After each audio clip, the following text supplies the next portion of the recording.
কি অবস্থা? আপনারা জানি না ডাকছি, এটা আবার অন্য কেউ জানে না তো? না, কাউকে বলি নাই, কেন বলবো? না মানে বলো না, কি বলবা? দেখেন, আপনার আমার মধ্যে যা কথা হইব এটা আমি আর আপনি ছাড়া যেন কোনো তৃতীয় ব্যক্তি না জানে, এটা আমার প্রমিস করেন। প্রমিস। আমি আকাশ, এক কথার মানুষ, কাউকে বলবো না। তুমি নির্দ্বিধায় আমাকে বলতে পারো, বলো। আপনি আমার 1 লাখ টাকা দিবেন, তাইলে আমি ইন্ডিয়া যাব।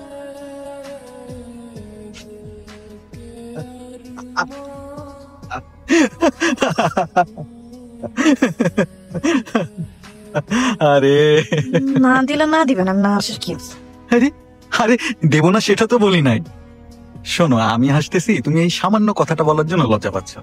আরে এটা নিয়ে লজ্জার কি আছে? শোনো, আমি আগে থেকেই চিন্তা করে রাখছিলাম তোমাকে এক্সট্রা 50,000 টাকা দিব। কেন বলো তো? কারণ তুমি আমার জন্য খুবই স্পেশাল।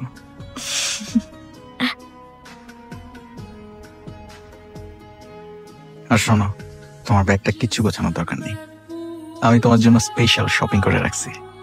তুমি জাস্ট আসো, পুরো ইন্ডিয়া তামা তামা করে দেবো, ঠিক আছে? হ্যাঁ, ওকে, ডান, গ্রেট। চলো চলো চলো, আসো। শোনো, আজকে অন্যরকম একটা জায়গায় খাইতে যাবো, বুঝছো? ওরা যে সুশিটা বানায় না, একদম